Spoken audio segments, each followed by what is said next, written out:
অনেক দিন থেকেই আমার একটা পাহাড় কেনার শখ, কিন্তু পাহাড় কে বিক্রি করতো তা জানি না।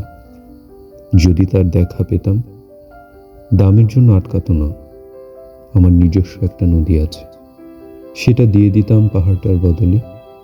কে না জানে পাহাড়ের চেয়ে নদীর দামই বেশি। পাহাড় স্থানও, নদী বহমান।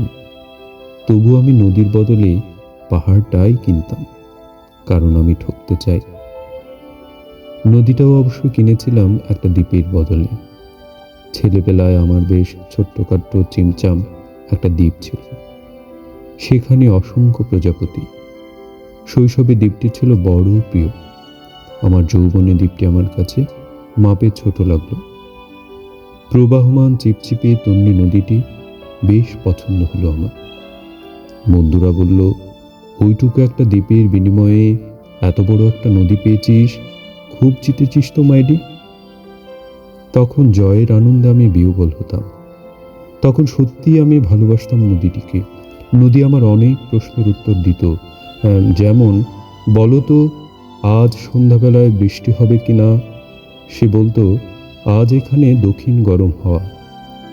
শুধু একটি ছোট্ট দ্বীপে বৃষ্টি, সে কি প্রবল বৃষ্টি, যেন একটা উৎসব।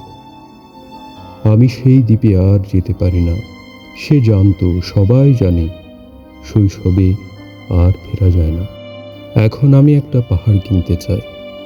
সেই পাহাড়ের পায়ের কাছে থাকবে গহন অরণ্য। আমি সেই অরণ্য পার হয়ে যাব, তারপর শুধু রুক্ষ কঠিন পাহাড়।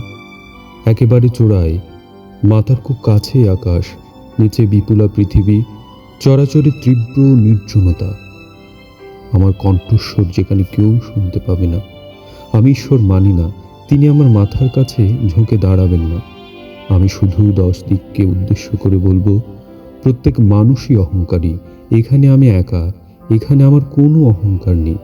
এখানে জয়ী হবার বদলে ক্ষমা চাইতে ভালো লাগে। হে 10 দিক, আমি কোনো দোষ করিনি, আমাকে ক্ষমা করো।